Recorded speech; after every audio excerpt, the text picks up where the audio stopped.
Notre Dame's Vivian Harrington Gray Tax Assistance Program pairs accounting students from Notre Dame and St. Mary's College with low-income and disabled taxpayers in order to help prepare their tax returns. Since 1972, the Tax Assistance Program has prepared tens of thousands of tax returns for disadvantaged citizens in the Michiana area, and has expanded to nearly 30 chapters nationwide.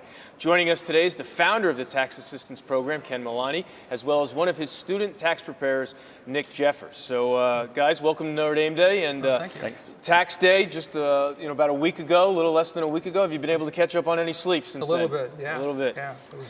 It was a very long and hectic tax season, but it always is. Right.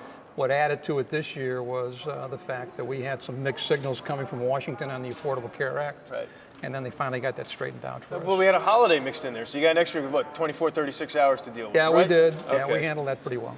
Ken, you've been here since the early 1970s at Notre Dame. What prompted Notre Dame to start the tax assistance program? Well, when I arrived in '72, there was an MBA student and a law student who were creating a program to set up taxpayers do their tax returns to get a special credit on the Indiana return. Needed to do the federal return. I had just showed up on campus. They contacted me and said, can you do a little bit of training for us? I said, sure, I'll do that.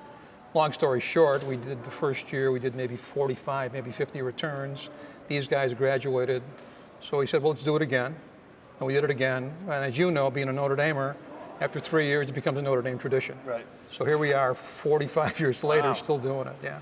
Nick, how beneficial has this hands-on experience been for you as an accounting student? It's been really cool. In the accounting classes, you kind of learn all these different rules and guidelines and practices, and it kind of becomes all super big conceptually. So it's been really neat to be able to sort of apply that in an actual real-world scenario, and especially to be able to do that in a way that's like beneficial for the community and helps out. Ken, how many returns did you guys prepare this season? Well, we don't have the numbers yet for this year, but last year we did a little over 4,300, and that basically is the people in the community. We go out to about 7 or 8 locations, and then we work right here in La Fortune with the international student body. And so 4,300 last year. My guess will be right about the same number this year as well.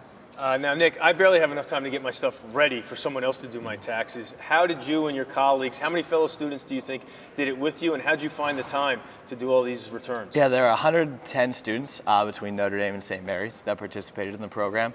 And it is kind of daunting, especially when you're first doing it, but with the help of 110 really smart kids and CPAs like Professor Milani helping us out, it goes a lot smoother and a lot easier than you may think. He's working for that grade bump up, I think, coming down here.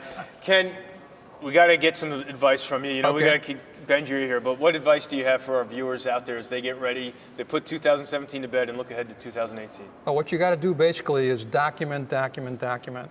And what I do, of course, I'm a tax geek. About once a month, I sit down and take a look at the charitable contributions I've made, take a look at the medical expenses, my property taxes, and that type of thing, so that it all doesn't hit us as one fell swoop. The other thing we're going to have to be aware of is that they're looking at changing the tax laws, and that's going to happen before the year is over with.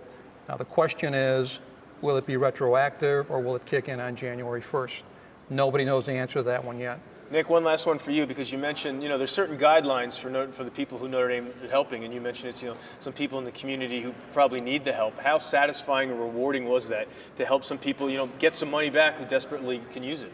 Oh, it really cool. I know I had one lady who came in towards the end of the year who came in and she had been laid off from her job and she had started sort of working as an independent contractor as a nurse.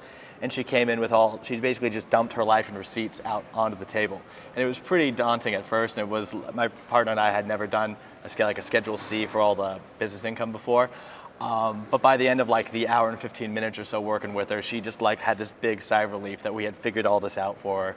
And it was really neat because it's something that had been weighing her down for the past several months, and to be able to help her with that and let her move on with her life in a way that even got her a refund was pretty awesome. Awesome. Nick, Ken, thanks a lot for stopping by here and joining us for Notre Dame Day.